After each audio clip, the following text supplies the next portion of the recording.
পৃথিবী থাকার জায়গা নয়। কিয়ামতের সময় আল্লাহ তাআলা মালাকুল মাউতকে বলবেন, সবার রূহ কবজ করে ফেলো, সবার, কেউ থাকবে না, সবার রূহ কবজ হয়ে যাবে। আল্লাহ মালাকুল মাউতকে বলবেন, মালাকুল মাউত কি অবস্থা? বলবে সব শেষ। মাইয়াবকা, কে বাকি? মালাকুল মাউত বলবে জিনেরা বাকি, যাদেরকে দেখা যায় না। আল্লাহ বলবেন জিনদেরকেও শেষ করে ফেলো, রূহ কবজ করো। মালাকুল মাউত জিনদের রূহ কবজ করবে। আল্লাহ এবার জিজ্ঞেস করবে, ইয়া মালাকাল মাউত আখবিরনি মাইয়াবকা, এবার বলো আর কে বাকি? মালাকুল মাউত বলবে, আল্লাহ মানুষগুলো সব শেষ, জিনগুলাও শেষ, এবার বাকি ইবলিস শয়তান। কে বাকি? ইবলিসরেও শেষ করো, ইবলিসও শেষ। আল্লাহ আবার জিজ্ঞেস করবেন, ইয়া মালাকাল মাউতি মাইয়াবকা, আর কে বেঁচে আছে বলো?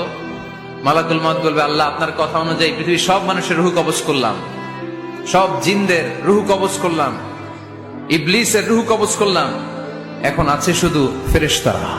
আছে কারা? যাও ফেরেশতাদের রূহ কবজ করো, ফেরেশতাদের রূহ কবজ হয়ে যাবে।